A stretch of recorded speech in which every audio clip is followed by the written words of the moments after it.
10 dudes மக்களுக்கு வணக்கம். இன்னைக்கு நம்மளோட ஷோல யாரை பத்தி பேச போறோம் அப்படின்னா விஜே பிரியங்காவை பத்தி தான் பேச போறோம். பிரியங்கா அப்படின்னு சொன்னாலே சந்தோஷம், கலகலப்பு, மகிழ்ச்சி, பாசிட்டிவ் வைப் இதுதான் வந்துட்டு அவங்களோட ரசிகர்களுக்கெல்லாம் ஞாபகம் வரும். நம்ம எல்லாரையுமே ரொம்பவே எப்படி சொல்றது, ரொம்ப என்டர்டெய்னிங்கா வச்சிருக்கக்கூடிய மிகப்பெரிய ஒரு விஜேக்கள்ல தவிர்க்க முடியாத ஒரு விஜே அப்படின்னா அது பிரியங்காவை சொல்லலாம். இதுக்கு முன்னாடி அந்த இடத்துல டிடி தான் இருந்தாங்க. இப்ப வரைக்கும் டிடி அப்படின்னா தொகுப்பாளர்களின் இளவரசி அப்படின்னு ஒரு பேர் வச்சிருக்காங்க. சோ அந்த இடத்தை ரீப்ளேஸ் பண்ண யாருமே இல்ல அப்படின்ற பட்சத்துல இப்போ பிரியங்கா அப்படியே டிடியை தூக்கி சாப்பிட்டுட்டாங்கப்பா அப்படின்ற லெவல்ல பேர் வாங்கியிருக்காங்க. இன்னைக்கு விஜய் டிவியையும் பிரியங்காவையும் பிரிக்கவே முடியாது அந்த லெவல்ல தான் அவங்க இருந்துட்டு இருக்காங்க. பிரியங்காக்காக வேற யார வேணாலும் இழப்பாங்களே தவிர பிரியங்காவை விஜய் டிவி இழக்கவே இழக்காது அப்படின்ற பட்சத்துலதான் எல்லாமே போய்கிட்டு இருக்கு. சோ கிட்டத்தட்ட பாத்தீங்கன்னா விஜய் டிவில வரக்கூடிய மொத்த ப்ரோக்ராம் மேக்சிமம் எல்லாமே பிரியங்கா தான் வருவாங்க. பார்த்த முகத்தையே பாக்குறோமே அப்படின்னு சொல்லி நமக்கு போர் அடிக்காத அளவுக்கு அவங்க நம்மள ரொம்ப என்டர்டெய்னிங்கா வச்சிட்டு இருக்காங்க. அது ரொம்பவே முக்கியம். ஒரு ஆங்கர் எப்படி இருக்கணுமோ அதுக்கு முழுக்க முழுக்க ஒரு பெஸ்ட் எக்ஸாம்பிளா பிரியங்கா இருந்துட்டு இருக்காங்க. சோ அவங்கள பிடிக்காதவங்க யாருமே இருக்க முடியாது. எவ்வளவுதான் நெகட்டிவ் கமெண்ட் அவங்க மேல வந்திருந்தாலும் நீங்க என்ன வேணா பேசிக்கோங்கப்பா, என்னோட வேலை நான் போய்கிட்டே இருப்பேன் அப்படின்ற மாதிரி தான் அவங்க எல்லாத்தையும் தொடச்சி போட்டுட்டு எல்லாத்தையும் தூக்கி சாப்பிட்டுட்டு இன்னைக்கு ஒரு நல்ல லெவல்ல இருக்காங்க. அப்படின்னா அது முழுக்க முழுக்க அவங்களோட ஹார்ட் ஒர்க் அண்ட் அவங்களுடைய டேலண்ட் தான் காரணம் அப்படின்னு சொல்லலாம். இன்னைக்கு இருக்கக்கூடிய நிறைய யங்ஸ்டர்ஸ், முக்கியமா நிறைய கேர்ள்ஸுக்கு பிரியங்கா இன்ஸ்பிரேஷனா இருந்துட்டு இருக்காங்க. அவங்கள பார்த்து நானும் பிரியங்கா மாதிரி இருக்கணும், நானும் பிரியங்கா மாதிரி எப்பவுமே ஜாலியா இருக்கணும் அப்படின்னு சொல்லி நிறைய பெண்கள் சொல்றதை நம்மளால பார்க்க முடியுது, கேட்க முடியுது. அந்த அளவுக்கு பிரியங்கா ஒரு பெரிய தாக்கத்தை ஏற்படுத்தியிருக்காங்க 2K கிட்ஸ் மத்தியில. ஏன்னா இன்னைக்கு இருக்கக்கூடிய டிப்ரெஷன், ஸ்ட்ரெஸ் இந்த மாதிரி சூழ்நிலைகள்ல சோ நம்மளோட ஸ்ட்ரெஸ் பஸ்டர் அப்படின்னா ஃபர்ஸ்ட் நம்ம அந்த சேனலை பாக்குறோம். அந்த சேனல்ல வரக்கூடிய ப்ரோக்ராம்ஸை பாக்குறோம், பார்த்து நல்லா என்ஜாய் பண்றோம், சிரிக்கிறோம். சோ இது எல்லாத்துக்குமே மெயின் ரீசன் அப்படின்னா அந்த ப்ரோக்ராம கொண்டு போற அந்த ஆங்கர் கரெக்டா இருக்கணும்.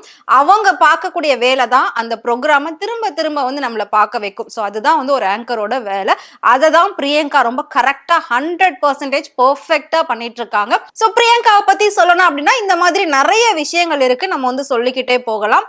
பட் அவங்களோட பர்சனல் லைஃப் அப்படின்னு எடுத்துக்கிறப்போ அவங்க எப்பவுமே பாத்தீங்கன்னா அவங்க அம்மாவை கொஞ்சம் கூட விட்டு கொடுக்காம தூக்கி வச்சு ரொம்ப அழகா தன்னோட அம்மாவை பத்தி நிறைய விஷயங்கள் வெளியில பேசுவாங்க. பேசும்போது ரொம்பவே எமோஷனல் ஆகி தான் பிரியங்கா பேசுவாங்க. அப்படி இருக்கிற பட்சத்துல அவங்களோட அம்மா ஆசை என்ன அப்படின்றத புரிஞ்சுக்கிட்டு அதுக்கேத்த மாதிரியும் பிரியங்கா நிறைய விஷயங்கள் வீட்டுல சாக்ரிஃபைஸ் பண்ணிட்டு இருந்திருக்காங்க. சோ இப்பவும் பாத்தீங்கன்னா அவங்க செகண்ட் மேரேஜ் பண்ணிட்டாங்க அப்படின்னு சொல்லி அவ்வளோ விமர்சனம், அந்த கல்யாணத்தை பத்தி அவ்வளோ பேச்சுகள் எல்லாத்தையும் தாண்டி ஒரு நார்மலா செலிபிரிட்டி கல்யாணம் நடக்குது அப்படின்னாலே அதுல அவ்வளோ விஷயங்கள் கான்ட்ரவர்சியா பேசுவாங்க. அதுவும் செகண்ட் மேரேஜ் அப்படிங்கிற பட்சத்துல பிரியங்காவை பேசாதவங்க யாருமே கிடையாது. மிகப்பெரிய ஒரு லெவல்ல அவங்க கல்யாணம் ரொம்ப வைரல் ஆச்சு. ஏன்னா லவ் பண்றோங்கிறதே வெளியில காட்டிக்காத லெவல்ல பிரியங்கா சூப்பரா ஒவ்வொரு விஷயத்தையும் கொண்டு போய்கிட்டு இருந்தாங்க. இவங்க எப்பவுமே எல்லார்கிட்டயுமே ரொம்ப ஜாலியா ஃப்ரெண்ட்லியா தான் பேசுறாங்க, ஃப்ரெண்ட்லியா தான் பழகுறாங்க, ஃப்ரெண்ட்லியா தான் வெளியில எல்லாம் போறாங்க அப்படின்னு நாம நினைச்சிட்டு இருந்தோம். திடீர்னு பார்த்தா கல்யாணத்துல நிக்குது. சோ காதலிக்கிறோம் அப்படின்ற ஒரு வார்த்தை கூட சொல்லாம சோ சின்னதா கூட அந்த விஷயம் வெளியில லீக் ஆத லெவல்ல வச்சுட்டு திடீர்னு கல்யாணம் பண்ணியிருந்தாங்க. உண்மையான கல்யாணமா இல்ல ஏதாவது ஷூட்டிங்கா அப்படின்னு சொல்லி கூட நிறைய பேர் பிரியங்கா கிட்ட கேள்விகள் கேட்டுட்டு இருந்தாங்க. முக்கியமா அவங்களோட ரசிகர்கள் எல்லாம் ரொம்பவே ஆச்சரியத்துல ஆழ்த்துச்சு. ஆச்சரியமாவும் இருந்தது, இன்னொரு பக்கம் எல்லாருக்கும் சந்தோஷமாவும் இருந்தது. ஏன்னா பிரியங்கா அம்மாவுடைய மிகப்பெரிய கவலையை தான் பொண்ணு இப்படியே கடைசி வரைக்கும் தனியா இருந்துருவாளா, ஏன்னா அவங்களோட ஃபர்ஸ்ட் லைஃப் டிவோர்ஸ்ல முடிஞ்சது, ரெண்டு பேருமே பிரிஞ்சுட்டாங்க. சோ அதை வச்சு பாக்குறப்போ இதுக்கப்புறம் இவளுக்கு இன்னொரு கல்யாணம் ஆகுமா, இவள் லைஃப் டைம் இப்படியே தனியா இருந்துருவாளா அப்படின்னு சொல்லி அவங்க அம்மாவுக்கு மிகப்பெரிய ஒரு கவலையா இருந்தது. ஒரு இன்டர்வியூல கூட பாத்தீங்கன்னா அவங்க அம்மா பேசியிருப்பாங்க. சோ பிரியங்காவை நினைச்சுதான் ரொம்பவே அழுதுருப்பாங்க, கவலைப்பட்டிருப்பாங்க. சோ இது எல்லாத்தையும் தாண்டி அம்மாவோட ஆசைக்காகவே பிரியங்கா சடனா கல்யாணம் பண்ணிட்டாங்க. சோ கல்யாணம் பண்ணதுக்கு அப்புறமா நான் சொன்ன மாதிரி ஏகப்பட்ட கான்ட்ரவர்சி அவங்கள பத்தி வந்துட்டே இருந்தது. சோ அது எல்லாத்துக்கும் முற்றுப்புள்ளி வைக்கிற மாதிரி அவங்களும் ஒவ்வொரு விஷயமா அப்பப்போ சொல்லிக்கிட்டே தான் இருந்தாங்க. சோ நாங்க ஆல்ரெடி 3 இயர்ஸா லவ் பண்ணிட்டு இருந்தோம், ரெண்டு பேர் வீட்டு வீட்டு சம்மதத்தோட தான் இப்ப கல்யாணம் பண்ணிருக்கோம், இதுல ஆச்சரியப்படுறதுக்குலாம் எதுவுமே இல்லையே, வெளியில தெரியாம பாத்துக்கிட்டோம் அப்படின்ற மாதிரி பிரியங்காவும் சொல்லியிருந்தாங்க. அதுக்கப்புறம் ஒவ்வொருத்தரும் ஒவ்வொரு விதமா வந்து பேச ஆரம்பிச்சுட்டாங்க. ஏன்னா பிரியங்காவோட கணவர் வசி அவர் வந்துட்டு கொஞ்சம் மெச்சூர்டான ஒரு தோற்றத்துல இருந்தார், அதாவது கொஞ்சம் ஏஜ்டு பர்சன் மாதிரி இருந்தாரு. சோ வயசானவரை பிரியங்கா கல்யாணம் பண்ணிட்டாங்களா அப்படின்னு சொல்லிதான் அது ஒரு மிகப்பெரிய சர்ச்சையாவும் விமர்சனமாவும் போய்கிட்டு இருந்துச்சு. சோ அதுக்கும் பிரியங்கா என்ன சொல்லியிருந்தாங்கன்னா, காதலுக்கு வயது, ஜாதி, மதம் இது எதுவுமே தடை இல்ல, அது மட்டும் இல்லாம அவரோட தோற்றத்தை வச்சு வயதை யாரும் கணிக்காதீங்க, அவருக்கும் எனக்கும் 3 வயசுதான் வித்தியாசம், அவருக்கும் வயசு கம்மி தான், பட் அவர் வந்து ஸ்டைலிஷா இருக்கணும்ன்றதுனால அந்த மாதிரி இருக்காரு. சோ மத்தவங்க வெள்ள முடி வந்தது கூட வெளியில தெரியக்கூடாது அப்படின்னு டையெல்லாம் அடிச்சு மறைக்கிறாங்க, பட் அவர் அப்படி இல்லாம இது ஒரு ஸ்டைல் அப்படின்னு சொல்லி அப்படி இருக்காரே தவிர ஏஜ்டு கிடையாது அப்படின்னு அதுக்கும் அவங்க வந்து விளக்கம் கொடுத்திருந்தாங்க. சோ இருந்தாலும் அவங்கள பத்தி நிறைய கான்ட்ரவர்சியான விஷயங்கள் அடுத்தடுத்து வந்துகிட்டே இருந்தது. ஃபைனலா பிரியங்கா என்ன சொல்லியிருந்தாங்கன்னா, என்ன வேணா சொல்லிக்கோங்கப்பா, உங்க வாய் உங்க உருட்டு அப்படின்னு சொல்லி அதையும் ட்விட்டர்ல வந்து போட்டிருந்தாங்க. அதை பாக்குற நிறைய பேர் அடுத்தடுத்த கொஸ்டின்ஸை வச்சுட்டே இருந்தாங்க. ஸோ ஃபைனலா வந்து 2 பேரும் ஹனிமூன்லாம் போயிட்டு ஹாப்பியா இருந்தாங்க. எப்பவுமே ஆங்கர்ஸ்லாம் ஹனிமூன் போயிட்டு வந்ததுக்கு அப்புறமா ஏன் கால் உடையுதுன்னு தெரியல, இப்ப பிரியங்காக்கு கால் உடைஞ்சு அவங்க ஸ்டிக்கோட நடக்கிறாங்களே, அவங்களுக்கு என்ன ஆச்சு? டிடியோ இதே மாதிரி தான் ஹனிமூன் போயிட்டு வந்ததுக்கு அப்புறமா கால் உடைஞ்சது, அவங்களுக்கு இப்ப வரைக்கும் அதுல ஒரு மிகப்பெரிய பிரச்சனைகள் இருக்கு அப்படின்னு சொல்லிட்டு இருக்காங்க. அதே மாதிரி பிரியங்காவும் இப்ப வரைக்கும் ஸ்டிக்கோடவே ஷோவெல்லாம் வந்து ஹோஸ்ட் பண்ணிட்டு இருக்காங்களே, எப்படி இப்படி நடக்குது, ஆங்கருக்கெல்லாம் மட்டும் கல்யாணம் ஆனோன்னு ஏன் கால் உடையுது அப்படின்னு சொல்லி அப்படியெல்லாம் நிறைய பேர் வந்து கேள்விகள் கேட்டுட்டு இருந்தாங்க. பட் பிரியங்காக்கு ஹனிமூன்ல எல்லாம் போயிட்டு கால் உடையில, ஷூட்டிங்ல தான் வந்து கால் உடைஞ்சிருக்கு, ஏதோ ஸ்லிப் ஆகி விழுந்திருக்காங்க, சின்னதா விழுந்திருக்காங்க, பட் அதுல அவ்வளவு பெரிய ஒரு பிராக்சர் ஆகும் அப்படின்னு சொல்லி யாருமே எதிர்பார்க்கல, அவங்களே எதிர்பார்க்கல. அதுக்கப்புறம் வந்து ஸ்கேன் பண்ணும்போது தான் தெரிஞ்சிருக்கு பெரிய பிராக்சர் ஆயிருக்குன்னு சொல்லி. சோ அதுக்காக தான் பேலன்சிங்க்கு அவங்க வந்து ஸ்டிக்கோட வந்துகிட்டு இருக்காங்க. இப்போ ஓரளவுக்கு எல்லாமே கியூர் ஆயிட்டு நல்லா இருக்காங்க. இப்போ பிரியங்கா வந்து தன்னோட ரசிகர்களுக்கும் சரி மக்களுக்கும் சரி ஒரு விஷயம் சொல்லியிருக்காங்க.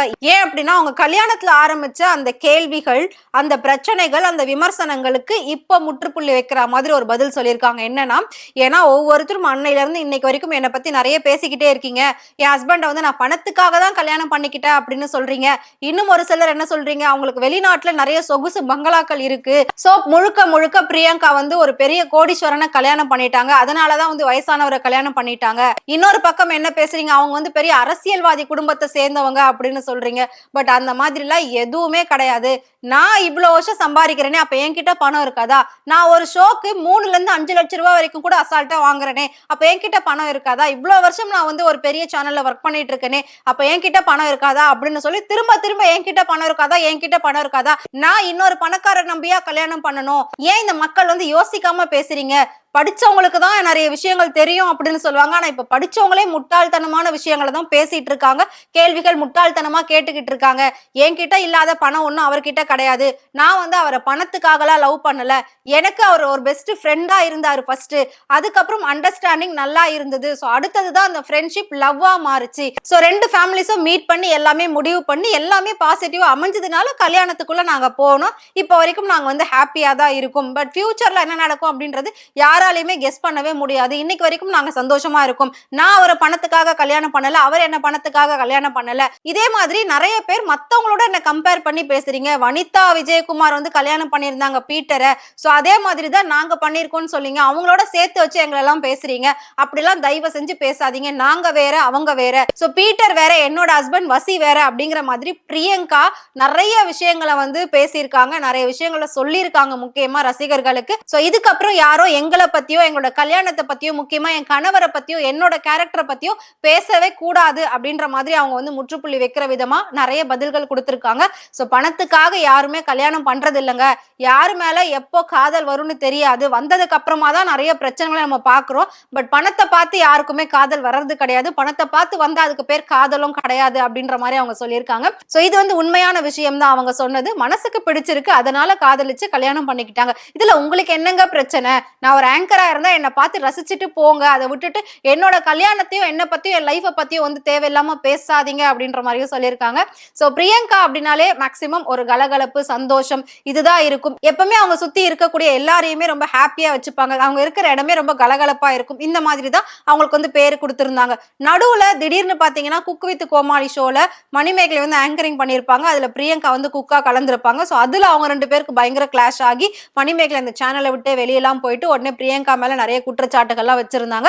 பட் அவங்க 2 பேருக்குள்ள என்ன நடந்தது அப்படின்றது அவங்களுக்கு தான் தெரியும். அதை வச்சு ஒரு கண்டென்ட் கிரியேட் பண்ணி இந்த பிரச்சனையை பெருசாக்கி, ஆனா அந்த விஷயத்துக்கு பிரியங்கா வாயே திறந்து ஒரு வார்த்தை கூட பதில் பேசவே இல்லை. அதுக்கான ஒரு ஆன்சரும் கொடுக்கல. தொடர்ந்து மணிமேகலை மட்டுமே தான் அதை பத்தி பேசியிருந்தாங்களே தவிர மத்த எல்லாரும் பேசியிருந்தாங்களே தவிர சோ பிரியங்கா அதை பத்தி ஒரு வார்த்தை கூட பேசல. அதுக்கான எந்த ஒரு எக்ஸ்பிளனேஷனும் கொடுக்கவும் இல்லை.